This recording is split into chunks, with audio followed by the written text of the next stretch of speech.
Jadi hari ini kita akan membahas tentang suplemen 7, Capacity and Constraint Management.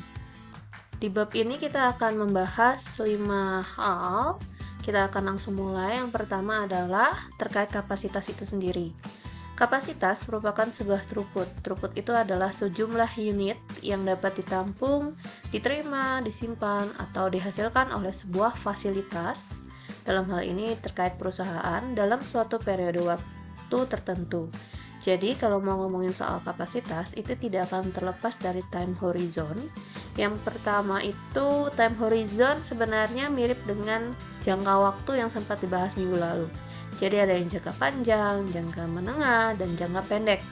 Nah, di tabel yang tampak di depan ini ada beberapa hal yang dapat dilakukan terkait dari time horizon yang diperlukan. Yang pertama yaitu modify capacity dan use capacity. Kalau modify itu berarti kita sudah memiliki kapasitas tetapi kita mau menambahkan. Kemudian kalau use capacity berarti kita menggunakan kapasitas yang memang kita miliki saat ini. Untuk perhitungan kapasitas sendiri sebenarnya ada yang dinamakan dengan beberapa istilah, yaitu kapasitas rancangan, efektif, utilisasi, dan efisiensi. Kapasitas rancangan sendiri merupakan sebuah output teoritis maksimum dari sebuah sistem selama periode waktu tertentu dalam kondisi ideal. Sedangkan kalau efektif berbeda dengan yang rancangan. Jadi kalau efektif itu memang sesuatu yang diharapkan oleh perusahaan tetapi sudah disesuaikan dengan apa yang terjadi. Jadi misalnya seperti gimana komposisi produknya, gimana penjadwalannya, gimana perawatan, gimana standar kualitas yang memang dibutuhkan. Kemudian utilisasi itu merupakan dimana bagaimana kalian menggunakan secara penuh perancangan yang kalian gunakan. Jadi kalau utilisasi ini misalnya dalam bentuk persentase, misalnya 50% utilisasinya berarti dari kapasitas yang kalian miliki, kalian baru menggunakannya 50%. Lalu efisiensi itu maksudnya adalah sebagaimana kalian sudah efisien di dalam menggunakan kapasitas yang efektif. Jadi kalau utilisasi terkait tentang kapasitas rancangan, kalau efisiensi terkait kapasitas yang efektif. Jadi di tabel S7.1 kalian dapat melihat contoh dari perhitungan untuk kapasitas yang rancangan itu yang desain capacity ini. Jadi misalnya kalian punya mesin ya, ini mesin untuk membuat keripik, dimana dia mengatakan bahwa mesin itu didesain untuk dapat memproduksi 1000 bags, 1000 bungkus chips per jam. Lalu direncanakan bahwa operasi atau kegiatan akan dilakukan selama 16 jam per hari. Jadi seharusnya desain kapasitinya adalah jumlah bags per jamnya itu dikalikan dengan berapa jam dalam sehari dia menggunakan si mesin tersebut. Yaitu didapatkan desain kapasitinya adalah 16.000 bags per day. Nah, untuk mengetahui apakah kapasitas kalian efektif apa enggak, kita menghitung dulu efektif capacity. Jadi dikatakan bahwa memang si perusahaan ini akan mendapatkan pengurangan waktu di mana ada 3 jam waktu yang akan digunakan. Itu digunakan untuk 0,5 jam per hari untuk preventive maintenance yang pernah kalian pelajari ya waktu manajemen operasi, dibaca lagi. Ditambah dengan 1 jam per hari untuk istirahatnya si employee. Jadi kan biasa kita ada jam kerja itu jam 12 sampai jam 1 biasa istirahat. Ditambah 1,5 jam per hari untuk setting mesin. Jadi kalau misalnya kalian mau mengganti produk atau mengganti jenis produk yang dibuat, berarti si mesin kan harus dirancang lagi sesuai dengan produk yang akan dibuat kemudian. Jadi 3 jam itu merupakan breakdowns dari hal-hal yang tadi saya sebutkan. Jadi seharusnya kalau yang tadinya dari desain capacity kita harus bisa buat 16.000 bags per day. Tapi kenyataannya kita akan berkurang 3 jam. Jadi tadinya 16 jam jadi cuman 16 kurang 3 ya, 13 jam. Bisa kalian langsung hitung aja misalnya 1000 bags per day kali 13 jam, atau 16.000 bags per day atau desain capacity yang kamu miliki, kamu kurangi dengan kekurangannya yang tadi 3 jam, dimana dalam sejam itu kan dapat memproduksi 1000 bags. Jadi 16.000 kurangin 3.000 dapat kapasitas efektif kita adalah 13.000 bags per day. Nah, untuk kenyataannya atau actual output itu kita bisa menghitung berdasarkan, jadi di hari itu sebenarnya yang kita dapat produksi itu berapa. Jadi misalnya di sini dikatakan bahwa si Frito-Lay ini ya, dia tidak bekerja selama 1 jam. Ternyata kenapa? Oh, ada parts, atau kalau kalian bilang spare part itu yang kurang, terus ternyata mesin dia itu yang rusak gitu. Oh, berarti sebenarnya output aktual kita adalah yang tadinya dari effective capacity kita kurangin dengan waktu kita lost tadi yang 1 jam karena adanya part yang terlambat dan adanya kerusakan mesin. Jadi 1000 bags kali 1 hour. Jadi kita ternyata actual output yang terjadi adalah 12.000 bags per day. Seperti itu cara perhitungannya. Nah, di sini kita ada contoh kasus di example S1 kalian bisa dilihat terkait bagaimana sih menghitung kapasitas rancangan dan efektifnya untuk kasus, misalnya dalam studi kasusnya soal cerita seperti itu. Nah, di sini dikatakan bahwa Sarah Jane's Bakery itu mau memproses breakfast roll ya deluxe, dan dia ingin mengetahui lebih detail terkait kapabilitas yang mereka miliki. Jadi, kalau berdasarkan historis, ternyata minggu lalu kapasitas produksi dia itu adalah 148.000 roll ya.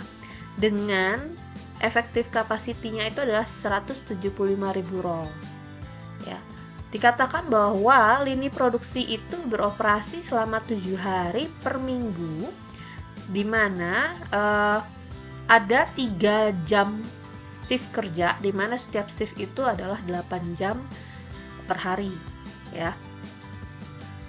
Si rancangan kapasitas ini didesain ya untuk membuat deluxe roll yang ukuran berasa cinnamon ya, yang dengan rasa cinnamon dengan rate-nya ya, pokoknya dia bisa membuat si cinnamon flavor deluxe roll ini sebanyak 1200 roll per jam. Nah, sekarang kita mau mencoba menghitung kapasitas desain, utilisasi, efisiensi dari si deluxe roll tersebut. Nah, jadi kita bisa menghitung pertama adalah desain kapasitinya dulu. Kalau ngomongin desain capacity berarti yang aktual, yang memang kalau nggak ada masalah gitu ya. Jadi kalau dia mengatakan bahwa dia beroperasi selama 7 hari, di mana dalam sehari dia itu ada 3 shift ya, di mana masing-masing shift itu terdiri dari 8 jam. Berarti 7 days kali 3 shift kali 8 hours. Kita kalikan dengan unit yang dapat diproduksi dalam sejam, yaitu 1200 roll per hours. Kenapa ini harus kita kalikan? Ingat, ini kita selalu mencari sampai satuan terkecil. Jadi kalau misalnya kita ngambilnya cuma 7 days kali 1200 roll per hours juga secara matematis nggak boleh kan, harus sampai jam ya. Dimana ternyata memang dalam seminggu itu dia 7 days kali 3 shift kali 8 jam. Jadi dapat desain kapasitinya adalah 201.600 roll. Nah, untuk utilisasi sebenarnya rumusnya adalah actual output dibagi desain capacity. Jadi actual output dia kalau secara kenyataan kan dikasih tahu last week facility produce 148.000 roll. Berarti ini kenyataannya aktualnya. Jadi 148.000 dibagi desain kapasitinya yang 201.600 dapat 73,4%. Kemudian untuk efisiensinya adalah rumusnya actual output dibagi dengan effective capacity. Nah, kalau ditanya kenapa kita nggak hitung effective capacity, kalian bisa baca di sini dia udah ngasih tahu effective capacity dari si Sarah Jane's Bakery ini adalah 175.000 roll. Jadi kalau sudah diinfokan ya cukup digunakan saja. Nah, actual output sama, jadi didapatkan nilainya 84,6%. Jadi kalau kita lihat di sini sebenarnya kita bisa mengatakan bahwa desain yang kita gunakan itu kita sudah menggunakannya sebesar 73,4% ya. Tetapi kalau ditanya efisiensinya adalah sebesar berapa? 84,6%. Nah, di sini kita tidak bisa mengatakan ini cenderung lebih bagus atau gimana, tapi kita bisa mengatakan bahwa angka ini lumayan besar sehingga kita bisa mengatakan bahwa efisiensinya kan lebih dari 80% it's good ya, tapi memang it's better kalau kalian tahu pembandingnya apa, minimal memang berapa sih efisiensi, utilisasinya berapa. Jadi kalau misalnya nggak tahu ya kasih tahu aja nilainya, pokoknya utilisasinya 73,4%, efisiensinya 84,6%, seperti itu.